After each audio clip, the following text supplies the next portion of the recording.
Olá, está no ar mais um programa Fala Vereador e hoje conosco está o vereador Paulo César, o vereador PC.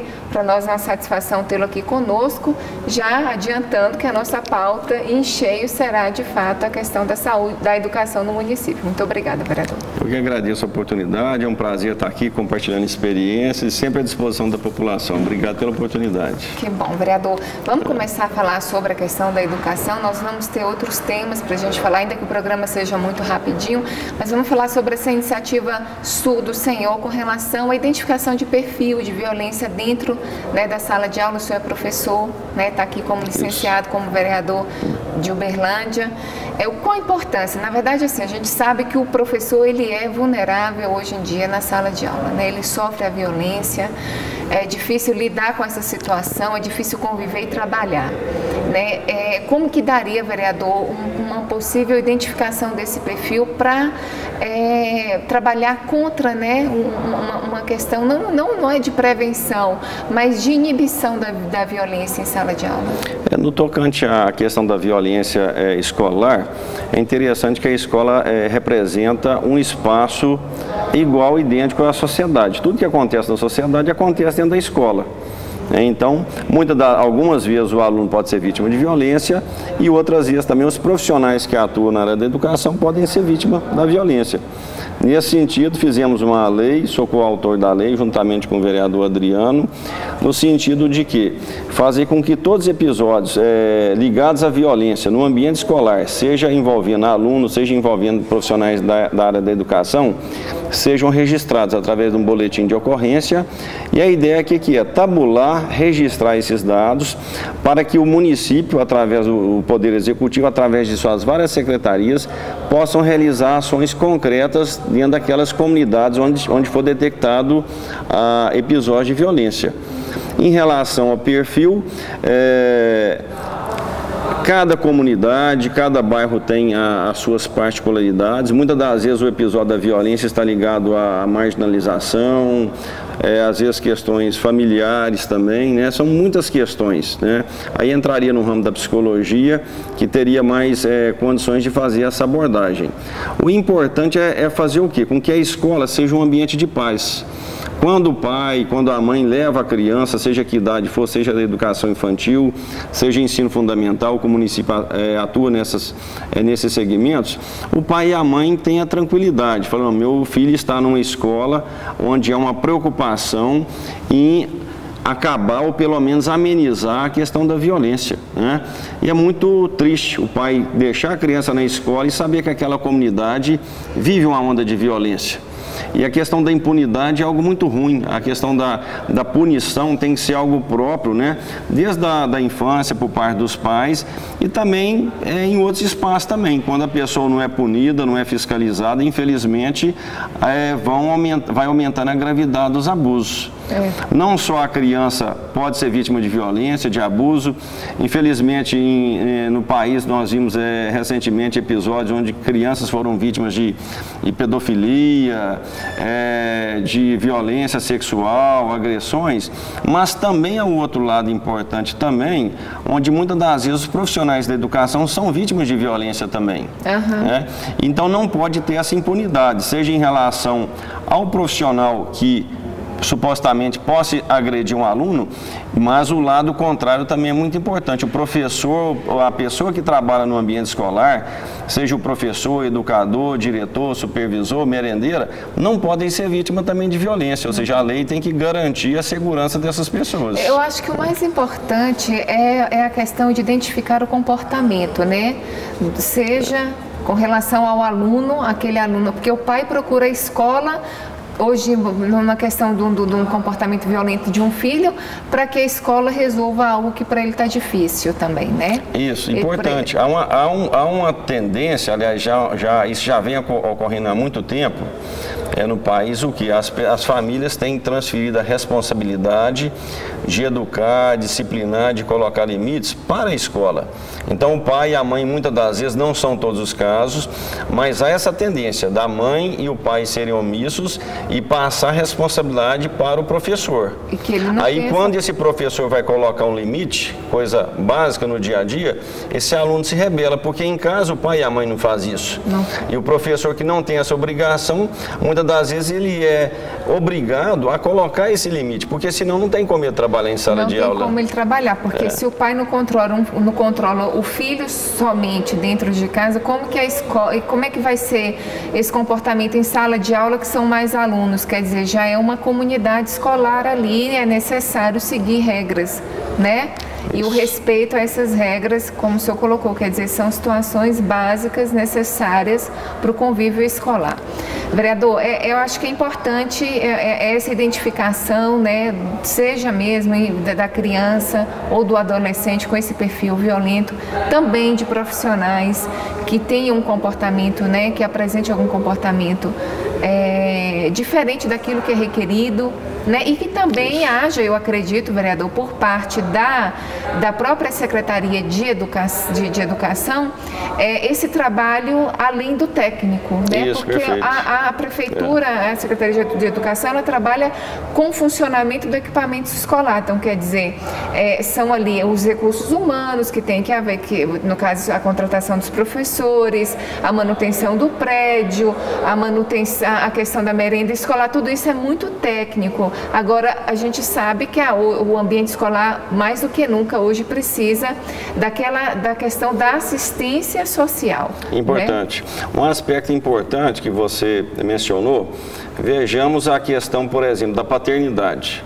Se você, às vezes, vai num bairro, numa região periférica, você, às vezes, verifica que um número expressivo de crianças não tem a paternidade reconhecida. E uma questão mal resolvida para o aluno. Totalmente. Chega dia dos pais, a criança não tem o nome do pai. A mãe, por uma questão, às vezes, de vaidade, orgulho, um relacionamento que não deu certo, ela deixa de reconhecer a paternidade.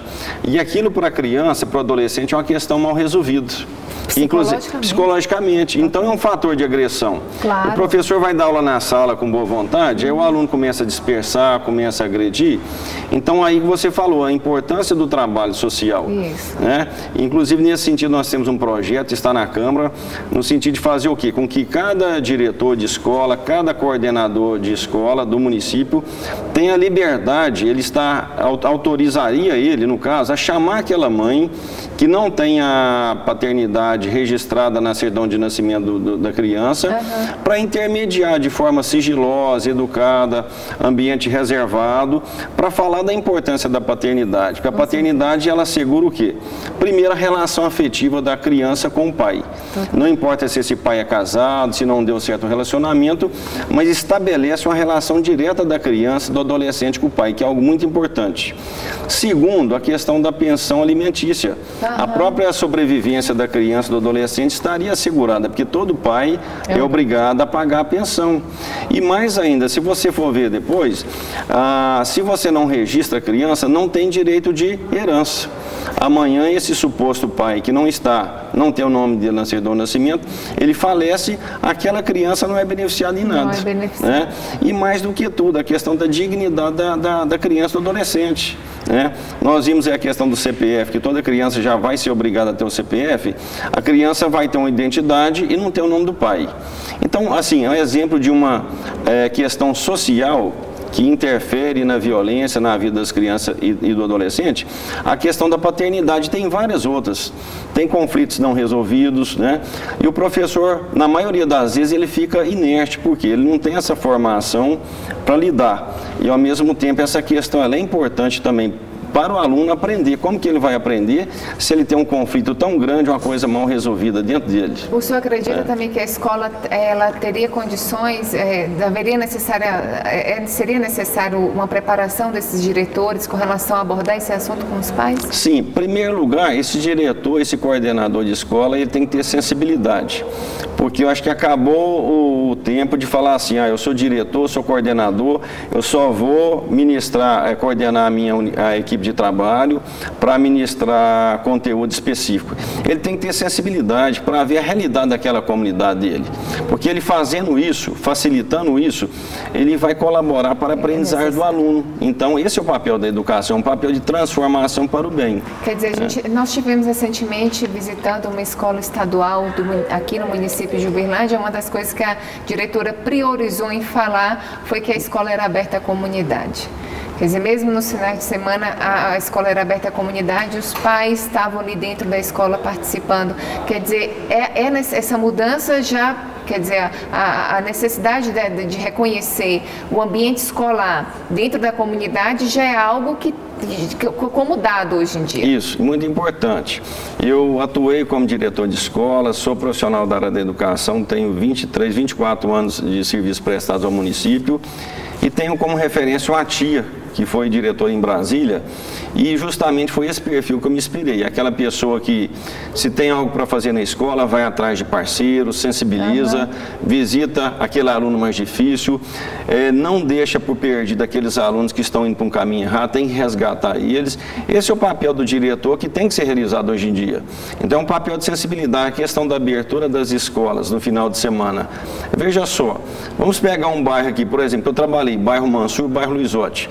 Quais são as opções de lazer, de cultura que aquelas crianças, aqueles adolescentes têm? Com renda baixa. Com renda baixa. Será que eles terão acesso a um espetáculo de cultura de alto nível, a um espetáculo de esporte, onde você compra o ingresso, tem que pagar o transporte? Não tem. Então, as escolas municipais, estaduais, o que for, principalmente localizadas na periferia, elas têm condição de oferecer muito mais. É um espaço que deveria ser um espaço multiuso. Poderia ter aula de música, aula de esporte, aula de iniciação a profissões, a questão de prevenção hoje de drogas, alcoolismo, né? Então, pelo menos essa é a minha visão. É injustificável você ver bairros lotados de criança e adolescente na rua. É onde dispersa para o uso de droga, a iniciação sexual precoce, né?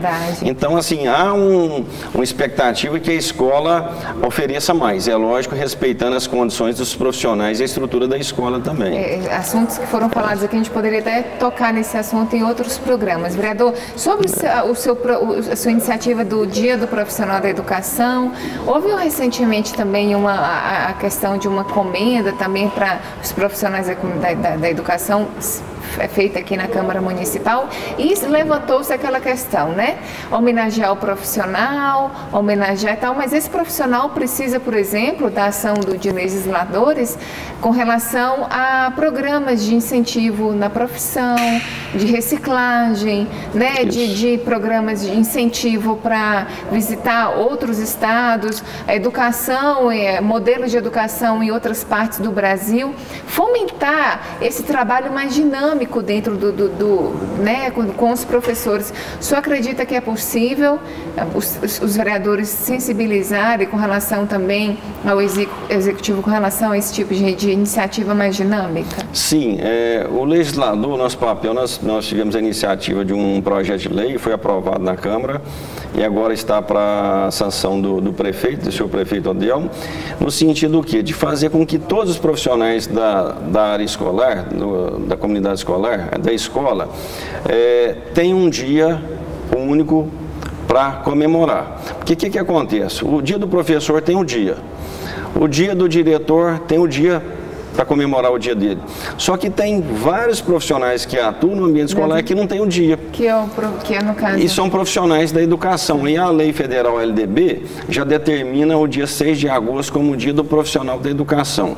Então, por que não trabalhar essa questão da unidade, em vez da escola parar um dia para homenagear o diretor, parar outro dia para homenagear o professor, e não ter nenhum dia para homenagear a merendeira, para homenagear o educador infantil e homenagear vários profissionais, a lei foi aprovada nesse sentido. Aí o dia 6 de agosto, se aprovada a lei, se sancionada pelo prefeito, será um dia em que a escola terá motivo para refletir e comemorar o dia de todos os profissionais que atuam na escola. Cotidianamente, né, vereador? Isso. Você imagina o merendeiro, todo dia ele está ali disponível para fazer o café da manhã, fazer a merenda, fazer o almoço dessas crianças, desses adolescentes. Enzo? Isso, todos esses profissionais, eles terem que ser vistos como profissionais da educação.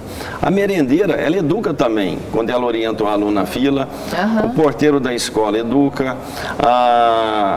o professor, enfim, todas as pessoas que estão no ambiente escolar, elas têm que atuar na área da educação, elas já fazem isso. Ótimo. Então, nada melhor do que ter o dia para ter essa reflexão e essa valorização coletiva de todos os profissionais naquele dia. Olha, professor, o vereador Paulo César, nós passamos tanto tempo aqui falando sobre a educação, faltou uma pauta muito importante, duas pautas muito importantes aqui, mas vamos falar em especial com relação a essa questão rapidamente da instalação do vídeo lá nos pet shops.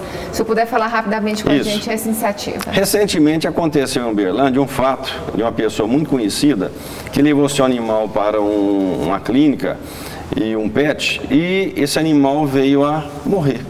E ninguém sabe o que aconteceu, né?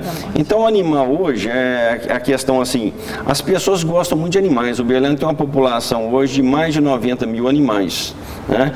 Então nada mais do que justo e coerente da pessoa poder ter acesso ao vídeo de como foi tratado o animal dela, né? Então o projeto ele vem nesse sentido, para ter aquele registro. A pessoa teria o direito de pedir o resgate da filmagem para saber o que aconteceu com o seu animal, como que ele foi tratado. Como que ele foi tratado. Se ele aparecer com algum hematoma, alguma lesão, né? Infelizmente pode acontecer, né? Se comer alguma coisa e o animal está ali, né, cabisbaixo, toda aquela situação. E o animal faz parte da nossa vida, são criaturas, né, criaturas de Deus, né, está na própria palavra, então merecem respeito, também tem sentimentos. Então a pessoa vai com boa vontade, deixa o seu animal no pet, de repente vai buscar o seu animal e esse animal está morto, né? Sabemos que a grande maioria dos pets, clínicas veterinárias de Uberlândia fazem um bom trabalho, são pessoas competentes, mas é uma cautela, uma prudência, isso vai inclusive valorizar o trabalho dos pets também. Não vai ter uma questão com relação ao valor que vai aumentar? Custo, né? O custo é muito barato, eu acho que o que ele proporciona em termos de segurança, tudo vai compensar. Vai compensar, né, vereador? A gente vai falar mais sobre esse assunto na próxima oportunidade. Agradeço a oportunidade e estou à disposição de toda a população. Vereador Paulo César, PC. Nós agradecemos também a sua disponibilização e agradecemos a você também, telespectador.